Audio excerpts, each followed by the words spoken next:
Let's check if the generative fill can reproduce close-up images. This became really popular on social media, so I said I'd give it a shot, see if it works. As a reference, I'm going to use this close-up image of a model. Make sure that the bottom color here is white. And I'm going to select the crop tool, press and hold Shift plus Alt, scale it. I'm also going to position it somewhere here, double click. I'm going to select the marquee tool and select the image and make sure to leave some pixels out. I'm going to go to select invert, click on generative fill and click on generate.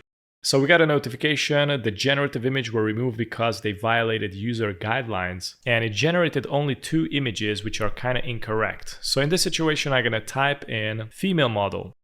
Click on generate. This way we're going to make sure that it's not generating the wrong things. And there you go. We got another weird looking thing. Okay, so the third image starts to look pretty good. We also got this, which turned out pretty good. And not but least, I did it also last time and it turned out like this. From this to this. But this was like also a bigger crop rather than the other one. All right, now I'm going to go and do it with the lizard. Do the same thing.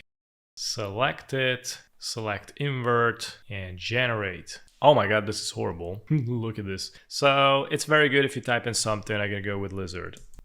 When I saw this on social media, most of the people were doing without any prompt and they were like generating perfect images, which I believe it's a cap because you need to specify, you need to type in some prompts in order to achieve something correct. At least this one. Check this out. It's perfect. Okay, let's try it with this one. Same process. I'm gonna increase it even more. It doesn't show any part of the body, unfortunately. It looks kind of bizarre. Last time it worked really good. Let's see. All right, it's not that bad. I mean, it's kind of complete.